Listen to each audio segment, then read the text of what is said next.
नमस्कार, आप देख रहे हैं जेजे न्यूज़ और मैं हूं मोना पांडे। आपको बता दें कि इस टाइम हम जंतर मंतर पर मौजूद हैं। यहाँ पर हमारे साथ कुछ सैनिक आइए इनसे बातचीत करते हैं और जानते हैं कि यहाँ पर ये क्यों धरना दे रहे हैं। आज क्यों बैठे हैं इतने दिनों से आप लोग यहाँ पर? मैं पहले तो पत्रकार महोदय का धन्यवाद करता हूं कि आप यहाँ तक हमारे पास तक पूछे हैं। हम जो यहाँ पे बैठे हैं, सबसे पहली बात तो ये है कि जो भारतीय सेनाएं होती है, नेवी, आर्मी, एयरफोर्स, इसमें जो संख्या बल होता है वो 97% जो छोटे रैंक के सैनिक होते हैं, जवान जेशूज कहा जाता है उनको, और इसमें 3% होते हैं अधिकारी जिनको कहा जाता है, आपने सुना होगा, मेजर, कर्नल, ब्रिगेडियर, जनरल। ये जो धरना चल रहा है ये छोटे रैंक का सैनिकों का चल रहा है, और ये इसलिए चल रहा है कि 75 सालों में कहीं ना कहीं केंद्र ने हमारे को नज़रअंदाज करते हुए और 3% को सारे लाभ दिए गए। मतलब, और जो कैसे वो लाभ दिए गए? मतलब जैसे आपने देखा होगा जो अभी सत्ता पक्ष में है, जैसे राजनीतिक पार्टी अपने माननीय प्रधानमंत्री बीजेपी पार्टी, इन्होंने कहा कि हम जैसे ही सत्ता में आएंगे हम आप लोगों को 1 रैंक 1 पेंशन देंगे।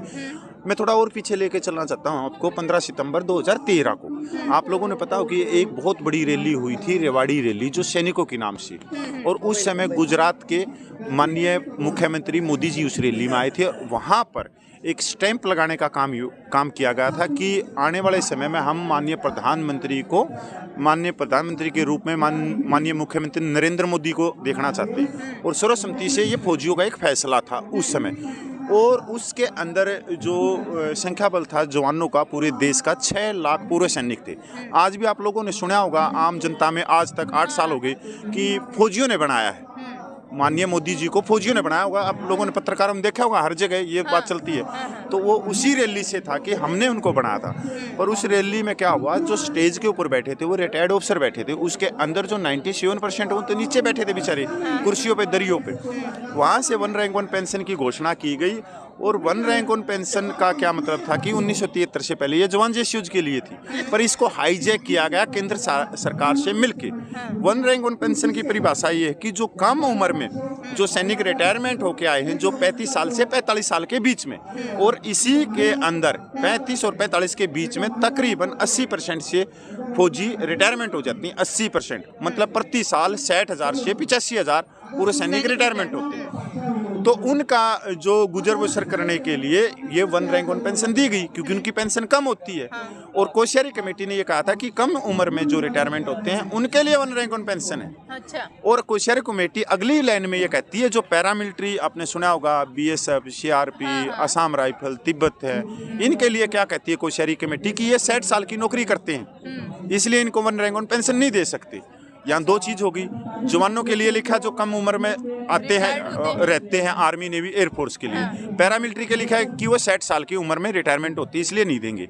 पर यहाँ पर देखने वाली ये बात है कि जो रिटायर्ड एक वर्ग था, जो सेना के अधिकारी जिनको कहते हैं, उन्होंने इस सरकार के साथ में मिलके और इस पूरे भारत देश की जनता को गुमराह करके अपने मीडिया में आप देख सकते हो पहले की बाइट कि मेरा जवान कम उम्र में रिटायरमेंट आ जाता है, मेरी सैनिक माता बहनें, सैनिक विधवाएं 7.5 लाख है, उनकी गुजर बसर कम हो रही है, उनको 1 रैंक 1 पेंशन चाहिए। और सरकार ने 42,500 करोड़ रुपया दे दिया फर्स्ट 1 रैंक 1 पेंशन 2015 में। उस 42,700 करोड़ रुपये में से जो जवान जो रैंक है, जो उनकी जो बढ़ोतरी हुई वो हुई 2 पॉइंट से लेके 8%। ये सारा जो कर रही है ये सब केंद्र सरकार कर रही है। ये केंद्र सरकार से मिली भगत होके हुआ। उस जवानों को तो उस समय पता ही नहीं लगा कि 1 रैंक 1 पेंशन के उसमें रह गए, वो तो कि 1 रैंक 1 पेंशन मिल गई। पर इसकी जो बढ़ोतरी हुई वो सारी की सारी सेना के अधिकारी ले गई, पूरी 42,700 करोड़ में से। उसमें से 86% पैसा 3 रैंक वो ले गई। और जो सबसे बड़ी तादाद है, संख्या बल है, जो 28 लाख से ज़्यादा पूर्व सैनिक है, उनके हिस्से में आया 2% से लेके 8% तक। सर नमस्कार। और इसका एक सिंपल सा मैं उदाहरण दूं आपको, पत्रकार मुद्दे समझ में आ जाएगा। 2006 में एक सैनिक विधवा की जो जवान रैंक की है उसकी विधवा की जो पेंशन थी वह थी 3500 रुपये, और एक जो लेफ्टिनेंट कर्नल की विधवा की पेंशन थी वह थी 5880 रुपये।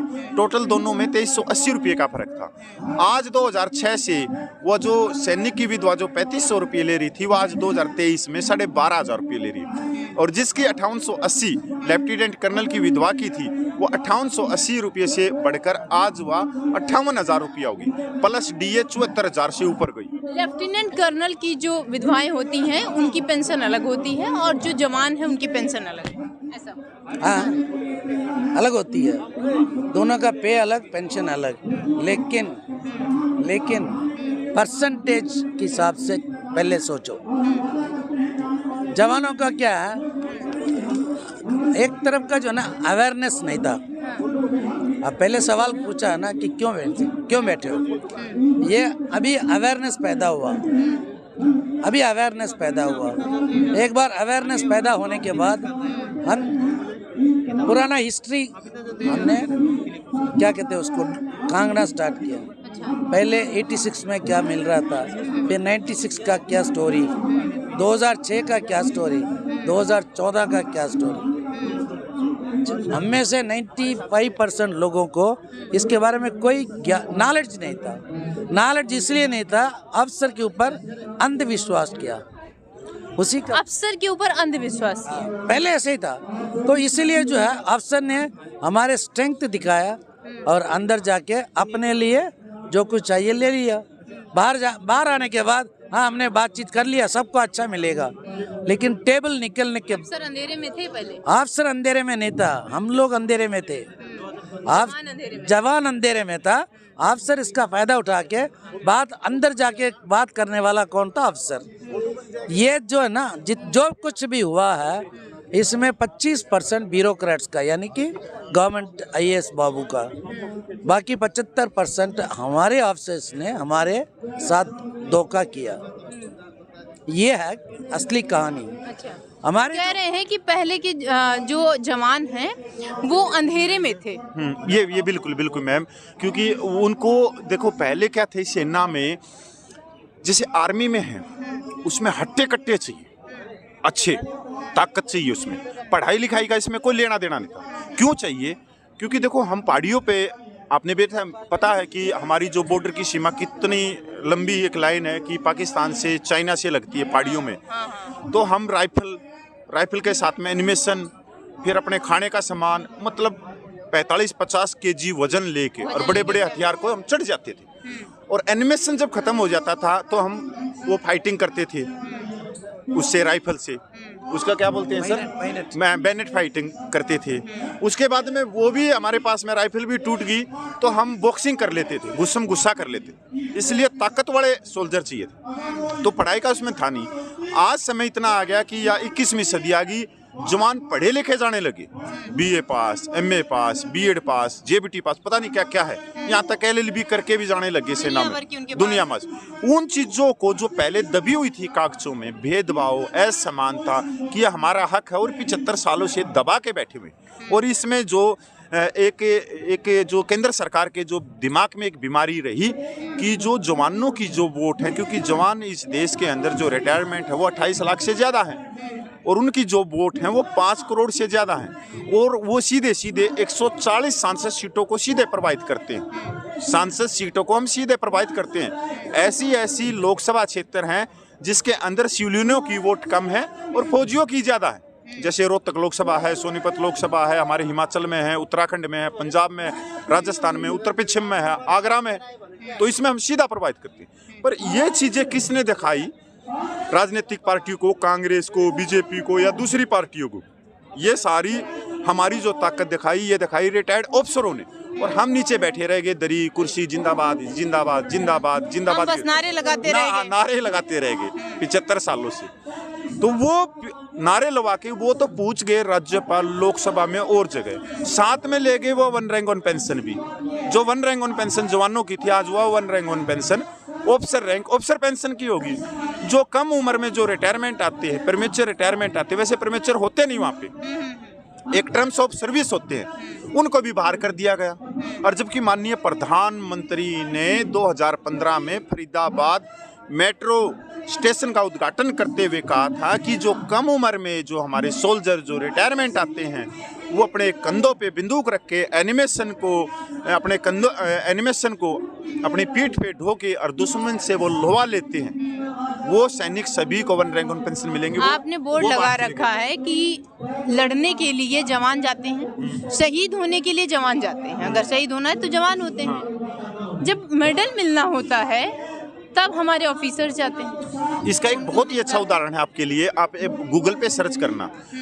जब देश पे अंग्रेजों का शासन था और जो हमारी जो भारत के जो नागरिक थे वो थे ब्रिटिश आर्मी में कैद थे, ब्रिटिश आर्मी में थे। तो वहाँ पर जब हम देखते हैं कि अंग्रेजों ने एक सच्चाई में बहादुरी का सम्मान किया, विक्टोरिया और जॉर्ज क्रॉस 38 मिले। इंग्लैंड के जो अंग्रेज थे उन्होंने भारतीय सैनिकों को 38 विक्टोरिया और जॉर्ज क्रॉस दिए, वो सारे के सारे जवानों को मिले। 42 से पहले जो अंग्रेजों की सेना में सिर्फ जवान जैसे होते थे, उसके अंदर ऑफिसर कमीशन नहीं होता था, वो सब इंग्लैंड के ऑफिसर होते थे। 42 के बाद में एंट्री शुरू करी, वो बहादुरी को सम्मान देते थे। और देश जैसे ही आज़ाद हुआ, यहाँ पर जो कुर्बानी देखोगे, शहादत देखोगे, उसके अंदर 97% जवानों की शहादत है, पर जवानों के पास में 2% भी मेडल नहीं है। और जो जिनकी जनसंख्या 3% है उनके पास में 97% मेडल है। यहाँ तक जो पीस स्टेशन के है, उत्तम सेवा मेडल, युद्ध सेवा मेडल, ये मेडल वो तकरीबन उनके मतलब जो जवान हैं, जो लड़ते हैं, शहीद होते हैं, उनके पास मेडल नहीं। और अगर कंपेयर करें अफसरों की तो हाँ 3% के पास में 97% मेडल है। स्थितियाँ ये स्थितियाँ, मतलब आप ये लगा लो तीनों सेनाओं को मिलाकर 17-18 लाख की सेना है। तीनों सेनाओं को मिला के है सर 17-18 लाख की सेना, और उसके अंदर हमारे पास में 3% मेडल। एमएसपी का क्या मसला है? एमएसपी देखो दो तरह की होती हैं, कई पत्रकार भी कह देते हैं, मीडिया में बैठ के कह देते हैं ये किसानों वाली एमएसपी नहीं है, मिनिमम सपोर्ट प्राइस, ना, ये मिलिट्री सर्विस पे, मतलब एक तो किसान भी मांगते हैं एमएसपी, एक जवान भी मांग रहे हैं एमएसपी, ये दोनों चीजें अलग है। हमारी मिलिट्री सर्विस पे एक अलग है, ये क्या बोलेंगे सर इसको, जो मिलिट्री सर्विस पे है ना, ऐसा है ना। एक बात बताओ, यहाँ छत में बैठे हो, एक धूप में बैठा, ठीक है, छत में बैठे हो, एक धूप में बैठा, पैसा किसको ज्यादा मिलना चाहिए? किसको पैसा ज्यादा मिलना चाहिए, जो धूप में बैठा उनको या छाया में बैठा उनको? जवान खड़ा है ओपन टू स्काई, बर्फ गिर रही है उसके सिर पे, अफसर बैठा है हीटर के सामने, जो ओपन टू स्काई जो खड़ा है उसका 5200, जो अंदर बैठ के हीटर के सामने बैठा है उसको 15,500। ये लड़ाई, ये मिलिट्री सर्विस पे का मतलब है जो ना, जो रिस्क अलाउंस होता है, पहला गोली कौन खाता है? सिपाही खाता है, और उसको ज़्यादा मिलना चाहिए, या जो पीस स्टेशन में बैठा हुआ ऑफिसर्स को ज़्यादा मिलना चाहिए। ये हमारा झगड़ा है। ये मिलिट्री सर्विस पे जो फर्स्ट जो 6th पे कमीशन में आया था, उसमें साफ लिखा कॉम्बेटेंट फोर्स, सिर्फ उनके लिए। कॉम्बेटेंट फोर्स कौन है? वर्दी जो पहनता है ना, वही है combatant force. Military nursing staff नहीं है वो, कॉम्बेटेंट फोर्स नहीं है वो, मतलब फाइटिंग फोर्स नहीं है वो। लेकिन अच्छा, स्थितियां अगर देखो, मेरे शब्द याद आ गया, इसको क्या बोलेंगे हम, कई बार दिमाग से निकला, कंपनसेशन। सेना जीवन की कठिनाइयाँ, वहाँ सबसे ज्यादा जान का जोखिम है। आप मीडिया वाले हैं, आपकी जान को कोई जोखिम नहीं, यहाँ से चले जाओगे, थक गए तो पेड़ के नीचे बैठ जाओगे, खा लोगे, पी लोगे, सब कुछ कर लोगे। जो यहाँ पे जो नेता हैं दिल्ली में बैठे हैं सफ़ेद पोश वाले, इनकी ज़िंदगी को कोई खतरा नहीं है, अच्छी सिक्योरिटी लेके घूम रहे हैं। जो टीचर हैं, हाँ, जो टीचर हैं वो 1-1 लाख रुपये ले रहे हैं वेतन का, पटवारी, तहसीलदार, डीसी, मतलब सब सारी चीज़ें, इनकी जान को कोई खतरा नहीं। पर सैनिक की जान को हमेशा 24 घंटे जान का खतरा। ये एक कंपनसेशन है, क्योंकि हमारी जो नौकरी है, ये जो और नौकरियां हैं इनसे बहुत अलग है। ये जान का खतरा क्यों है? ग्लेशियर में चले गए, बर्फ स्लाइडिंग होगी, हम कानबाई लेके जा रहे हैं, ऊपर चढ़ रहे हैं, वहाँ से खाई में गिर गई, हम रेगिस्तान में हैं, ट्रेनिंग कर रहे हैं, इतनी 50 सेल्सियस की डिग्री में, वहाँ पर एकदम गर्मी इतनी होगी, हिज्जा हो गया, कुछ और हो गया, जब चले गए नसें फट गई, क्योंकि वहाँ तो आम क्या मशीनों की नसें फट जाती हैं। पहाड़ियों में जा रहे हैं, बारिश हो गई, बंकर के ऊपर या बंकर गिर गया, बंकर गिर गया तब, बंकर गिर गया तब फिर फर्स्ट लाइन में कौन खड़े होते हैं दुश्मन की गोलियों के सामने? वो जवान खड़ा होता है। वहाँ ये नहीं पता लगता कब दुश्मन की गोली आएगी और छाती में कौन से साइड हाँ से आएगी? कौन से साइड से आएगी, छाती में लगेगी और कहाँ से जाएगी पता ही नहीं लगता। उसके बाद में तो थोड़ी देर के बाद में तो वो तिरंगे में लपेट जाता है। तो रिस्क बढ़ता है ये उसके लिए नहीं है कि जो पीछे बैठेगा उसको 15,500 दोगे और जो आगे बैठा है, जो मोर्चा लगाए बैठा है, उसको आप 5,500 रुपये दोगे। ये चीज़ है, ये कंपनसेशन। इसका सेना जीवन की कठिनाइयों के कारण, खतरे के कारण कि सबसे ज़्यादा खतरा किसको है? वो सैनिक को। तो ये बाबा भीमराव अंबेडकर के संविधान जो आर्टिकल 14 हमारे को समानता का अधिकार देता, ये देखो उसके साथ में भेदभाव कर रखा है, असमानता। तो बाबा भीमराव अंबेडकर ने तो जब तो आज़ादी, हमने हमारे क्रांतिकारियों ने आज़ादी क्यों ली, देश को क्यों आज़ाद करवाया? क्योंकि भाई लोकतंत्र के लिए, एक संविधान के लिए। अग्निवीर पर क्या कहेंगे आप? उसके ऊपर मैं ज़्यादा कमेंट ना करूँ, इसी पे करेंगे। अग्निवीर मैडम देखो, मेरा खुद का विचार है ये। अच्छा। 4 साल में कोई भी व्यक्ति सैनिक नहीं बन सकता, मेरे को ये मालूम। कम से कम एक सैनिक, एक सिपाही है, चाहे वो किसी भी रैंक का हो, इन्फेंट्री का हो। क्योंकि देखो एक नई उम्र होती है और नई उम्र में से एक तजुर्बा और उसके बाद में एक जिम्मेवारी, वो उम्र के साथ में होती है, उम्र के साथ में बढ़ती है। ऐसा नहीं है कि 18 साल का लड़का एक जोशीला भी होता है और ताकत भी होती है और वो भाग के वहाँ भी चला जाता है हुक्म मानने की मादा कि अपने सीनियरों का, तो वो थोड़ा उम्र के साथ में आता है। 4-5 साल तक तो बहुत सारे हुक्म सीखने पड़ते हैं, तोड़ भी देता है। फिर उसके बुजुर्ग जो है ना, जो हौलदार हैं, जैसे जो वो देखते हैं कि यार हम भी तो ऐसे ही थे, हमारे को तो। स्थितियां अगर ऐसे रही तो क्या आप चाहेंगे कि हमारी आने वाली जो जनरेशन है वो जवानों में भर्ती हो, वो भर्ती लें? नहीं होंगी मैडम, भर्ती होंगी, क्योंकि हम देखो सारा देश है ना, हम क्या है, जो भारत देश है वो गाँव में बसता है और हम जब पैदा होते हैं तो हमारे को ये सबसे ज़्यादा क्रांतिकारियों के बारे में बताती है माएँ। लोरियों में भगत सिंह के बारे में, सुभाष चंद्र बोस के बारे में, बाबा भीमराव अंबेडकर के बारे में, संविधान के बारे में, सारी चीज़ें बताती। हमारे को मिट्टी से प्यार है और इस मिट्टी को हम माँ कहते हैं और इसीलिए हम जहाँ हम धर्म से ज़्यादा हम भारत माता की जय बोलते और इसी भारत माता में सब कुछ है। परमात्मा भी इसी में है, प्राकृतिक भी इसी में है, इंसानियत भी इसी में है, नैतिकता भी इसी में। तो हम अपने, ऐसा नहीं है कि हम अपनी भारत माता के लिए भर्ती नहीं हो, चाहे जो केंद्र सरकार है, चाहे फ्री में भी भर्ती करने लग जाओ, बगैर वेतन के भर्ती करने लग जाओ, तब भी भारत माता के लिए सैनिक जाएंगे, नौजवान जाएंगे। उनका एक अलग वो है कि चैनल के माध्यम से सरकार को क्या कहना चाहेंगे आप? सरकार के सामने बस चैनल के माध्यम से ये कहना चाहता हूँ कि 18 घंटे काम कर रहे हो, तो आज हमारे को 88वां दिन हो गया। तो हमारी एक सीधी सी दरख्वास्त है केंद्र सरकार को कि हम यहाँ पैसों की मांग करने के लिए नहीं आए, हम यहाँ एक सपना लेके आए कि भारतीय सेनाएं विश्व की सबसे शक्ति सेनाएं बने, जो आज 3रे नंबर पे, और विश्व की सबसे शक्ति सेना और पहले नंबर के लिए इसमें जो रूढ़वादी प्रथाएं हैं, जो भेदभाव हैं, जो असमानता है, उनको दूर करना पड़ेगा। इसमें एक संविधान की बात हो, क्योंकि आज भी अंग्रेजों के ज़माने के इसमें कानून चल रहे हैं 1911 के, जबकि देश को आज़ाद हुए आज 75 साल हो गए और सरकार वो एक अमृत महोत्सव भी बना रही है और बहुत सारे पिछले सालों में जो अंग्रेज़ों के कानून है वो रद्दी की टोकरियों में डाले गए। तो मेरा एक ये भी है कि जो अंग्रेज़ों के ज़माने के जो कानून हैं उनको रद्दी की टोकरी में डाल के और भारतीय सेना अधिनियम बना जाए। और हमारी जो लास्ट मांग ये है कि इसके लिए हम यहाँ, ये नहीं है कि हमारी मांगे आज पूरी कर दो, हमारे को माननीय सुप्रीम कोर्ट के 3 रिटायर्ड जजों की कमेटी चाहिए जो पूरे देश के पूरे सैनिकों से राजधानियों में मिले और वो अपनी 3 महीने के अंदर रिपोर्ट दी। कब तक बैठे रहेंगे ऐसे धरने पर? हम तो बैठे रहेंगे मैडम, ये बहुत पुरानी बीमारी है, 75 साल की, और इतनी जल्दी कटने वाली नहीं है कि हम ये सोचे कि 100 दिन में कट जाएगी, 200 दिन में, क्योंकि वैसे हम 14.5 साल से लगे हुए हैं, पर अब की बार पूरे देश से आवाज़ गई।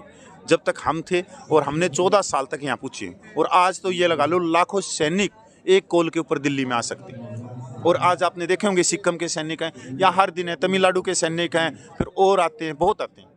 तो ये थे हमारे साथ सैनिक जिन्होंने बताया कि हम यहाँ पर तब तक बैठे रहेंगे जब तक कि हमारी मांगें जो हैं वो पूरी नहीं हो जाती हैं। वो लगभग 14 साल से हैं। इन्होंने ये भी बताया कि हमारे एक कॉल पर यहाँ पर पूरे देश के सैनिक आ सकते हैं। हम मेहनत करते हैं, हम शहीद हो जाते हैं, हमारी जो मेडल के लिए आते हैं वो ऑफिसर्स आते हैं। जंतर मंतर से मैं मोना पांडे।